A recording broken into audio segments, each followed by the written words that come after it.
पुणेकरांची जी मागणी होती की पुरंदरला अजून एक विमानतळ व्हावं, तर त्याचं देखील ॲक्विजिशन करण्याचा निर्णय MIDC कडनं काल परवाच घेण्यात आलेला आहे. पास थ्रू पद्धतीनं ती आपण जमीन ॲक्वायर करणार आहोत आणि पुरंदरला देखील फार मोठं इंटरनॅशनल एअरपोर्ट करण्याचा शासनाचा मानस आहे. लाडक्या बहिणींची अपात्रतेची संख्या आता 9 लाखांच्या वर गेलेली आहे आणि नव्या नियमानुसार सभेनुसार आता दरवर्षी त्यांना KYC करावी लागणार आहे. 1500 रुपये बंद होणार. नाही, संख्या आपण कमी झालेल्यांची फक्त मोजतो, पण संख्या किती आहे हे आपण सांगतो.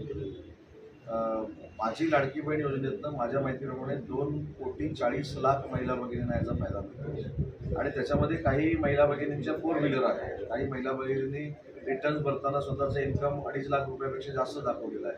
अशा महिला भगिनींचं त्याच्यातनं नाव कमी होतं आणि म्हणून काही सरसकट ही योजना बंद होणार नाही. 2,40,00,000पैकी 9 लाख कमी झाले असतील, पण 2,39,00,000 शिल्लक आहे.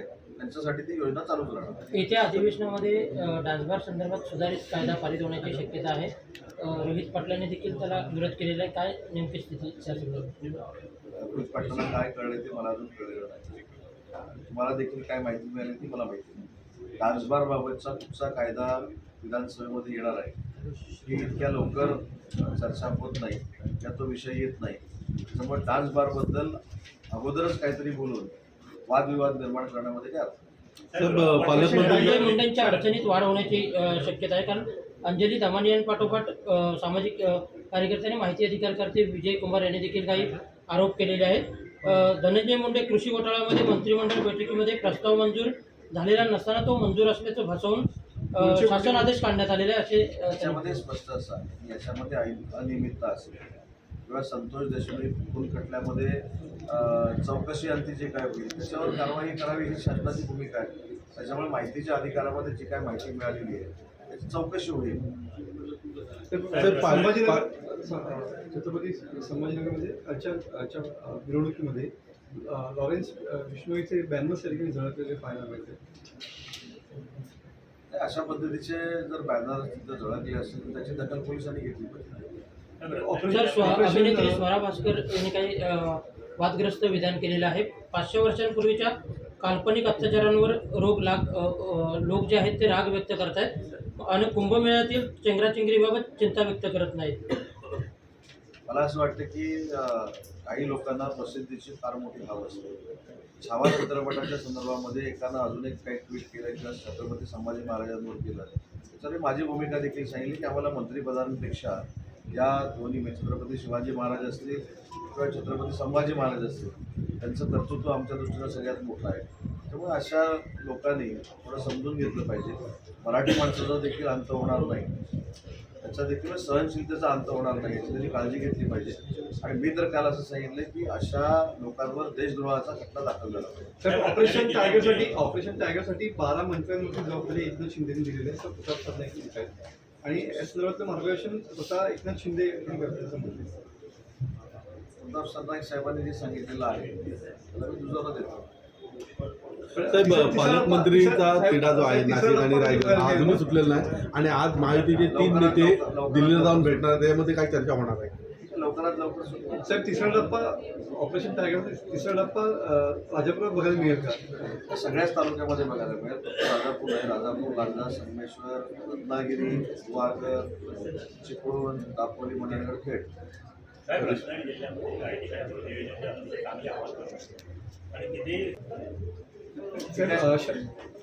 शरद पवार साहेब आणि संजय राऊत ते आज एकाच व्यासपीठावरती येताना पाहायला मिळालं. त्या पद्धतीने संजय राऊतांनी टीका केलेली होती. त्यानंतर पहिल्यांदाच हे 2 नेते एकाच व्यासपीठावरती येत आहेत.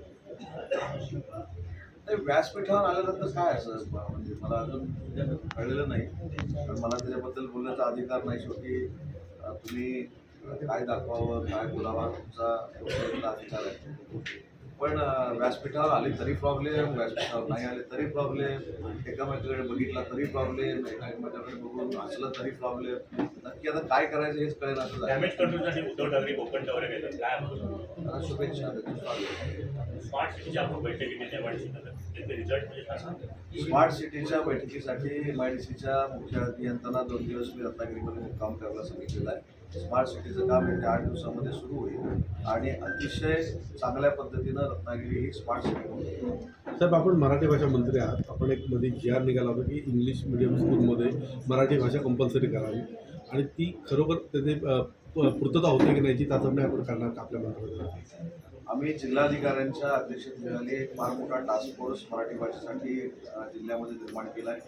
त्याच्यामध्ये पुढच्या 1-2 महिन्यामध्ये अशासकीय सदस्य देखील येतील आणि जिल्हाधिकाऱ्यांची जबाबदारी आहे की मराठी भाषा बोलणाऱ्यांवर अन्याय कोण करत असेल, त्यांना त्रास कोण देत असेल, मराठी भाषा बोलली जात नसेल, मराठी भाषेचा वापर होत नसेल तर त्याच्यासाठी जो टास्क फोर्स आहे त्याला सगळे अधिकार जिल्हाधिकाऱ्यांना दिलेले आहेत कारवाई करण्याचे आणि दर 3 महिन्यातनं एकदा ती मिटिंग करायची. पोलीस सिडको दल सक्षम होत आहे आणि आज काहीतरी लोकांवर सोहळा आहे. जिल्हा याच्यामध्ये साधारणपणे आजपर्यंत पोलीस दलाला किती दिवस?